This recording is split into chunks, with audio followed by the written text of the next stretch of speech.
And how do you feel then as a real writer with all this like fake news going around and fake stories? Does it make you mad or angry or anything? How do you feel about that? It makes me concerned, yeah, and I think I've become more aware of it than I ever have done because we can all open up our phones or open our laptops, and you have a load of messages and images thrown Hmm. at you, and I think it's hard for people sometimes to work out what's true, what isn't. But at the same time, that goes back to my previous point that if you build a brand that has a positive, reliable reputation, Hmm. then I think people respect that, and then they tend to go back to you because they know that what you're presenting is integrity, and integrity is really the answer to fake news. And I do think that there's journalists and news outlets out there, and Christian Daily International is certainly one of them that do prioritize integrity. Now, do you do poetry as well? I think you do. You do poetry. Yeah, yeah, I've had a few poems published by God and Nature magazine, which is part of the American Scientific Affiliation. So, which is nice. Yeah, Because I yeah, was thinking about poetry before we came on, actually. And a couple of 100 years ago, a poet would have been, shall we say, the entertainment in rich people's houses, and right. going around. So Yeah, how it has changed. How do you think mm, people view poetry today? Is it something like, is it, shall we say, yeah. something that's lost, or? I can't imagine anybody wanting me in their house reading out poetry to them. But how's poetry changed today? I mean, I think we're more aware of different cultures. The way that Hmm. poetry is presented in that way, hearing different voices, perhaps hearing voices of diversity, people's stories. I think that's pretty interesting as well. Yeah. Now, there are many famous poets, of course, revered in the UK as great literature writers, like Keats and Wordsworth and others. Do you have a favorite? Like you read quite often. Um, I did. I remember seeing Seamus Heaney. He was actually drunk giving a lecture when I was at university. That was quite interesting. And I got a signed copy of Beowulf at the time, which he did in his own translation. So yeah, I did quite like that. Owen Shears, he's a Welsh poet as well. Hmm. Um, I'd say those are the two that I've particularly focused on. Yeah. And for those watching or listening either today or later on, can you explain how poetry works? It's not just a question of rhyming things, is it? It's a bit like telling a story in such a way. Just tell us a little bit how poetry works. I think people have different approaches to poetry, what they Hmm. want out of it. I think for me, as a someone who's dabbled a bit in Christian poetry, I see it as an expression of worship. Really, Yeah. I don't have a great voice um, for singing, and and perhaps not even for public speaking, but I like to, for my own sense of worship as a Christian.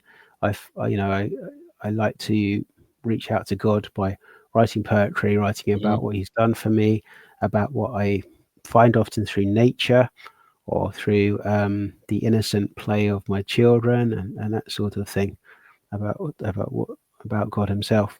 Hmm.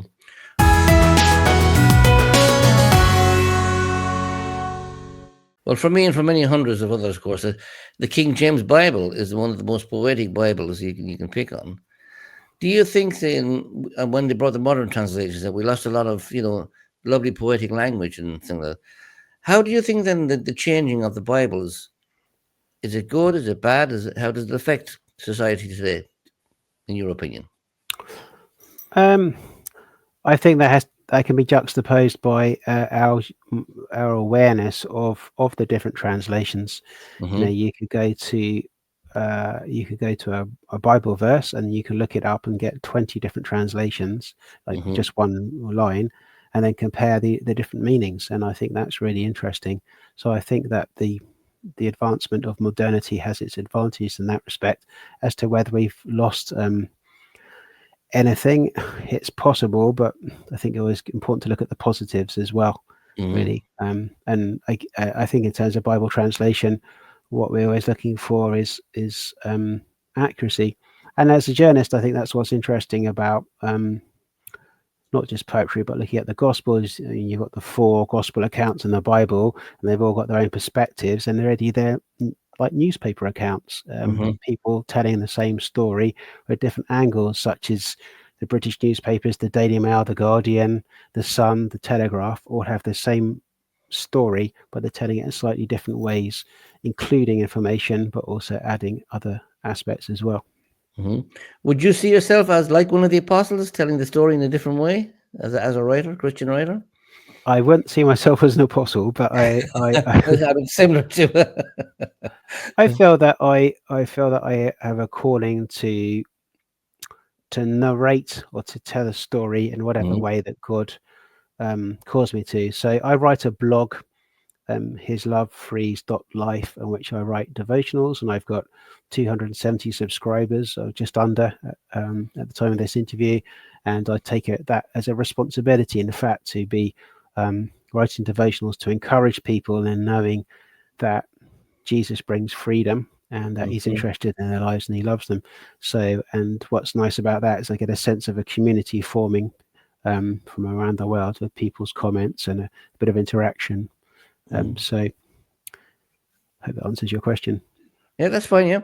Now you, as just coming back to your story at the beginning, you told us that you were unconscious, didn't know much was going on, but you said you had a lot of people praying for you, friends and what have you. How important is it then to have such support as a Christian?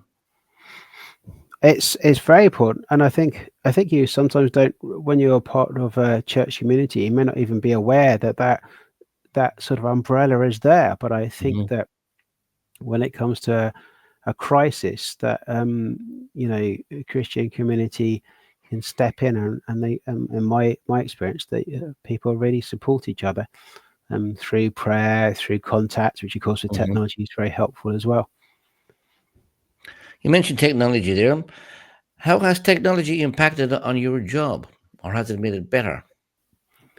um I think that well, I learnt 100 words per minute shorthand and T-line, Wow. and as part of my journalism training, and sometimes it feels like a little less relevant because you're able to take audio scripts and transform them in seconds into written scripts, although you Hmm. can have some inaccuracies as well. I'd say that's a major way that it's changed. If I do interviews around the world all the time with different leaders, and that's a very useful tool to use.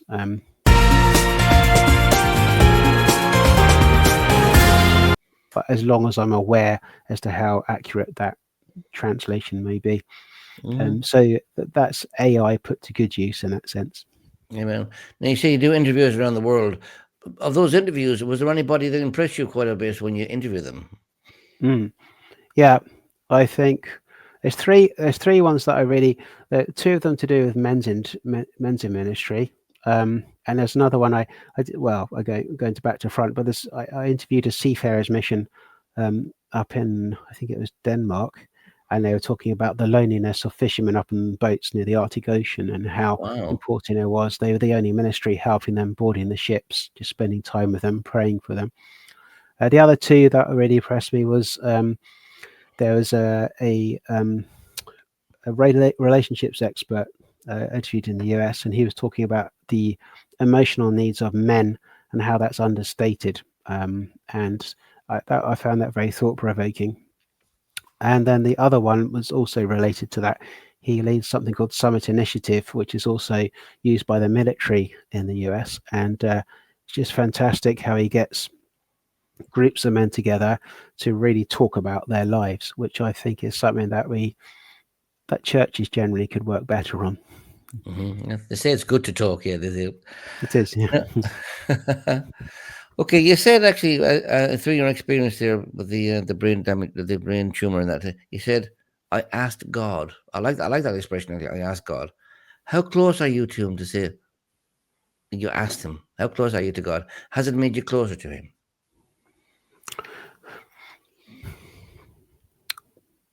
I think that when we're talking to God, we have our physical being, our structure, Hmm. we have our senses as well, and sometimes it's easy to mistake our sense of physical well-being in terms of how close we feel to God. So, as I have diabetes, and my sugar level can go up and down, I Mm-hmm. can feel every day there's a point where I feel pretty awful.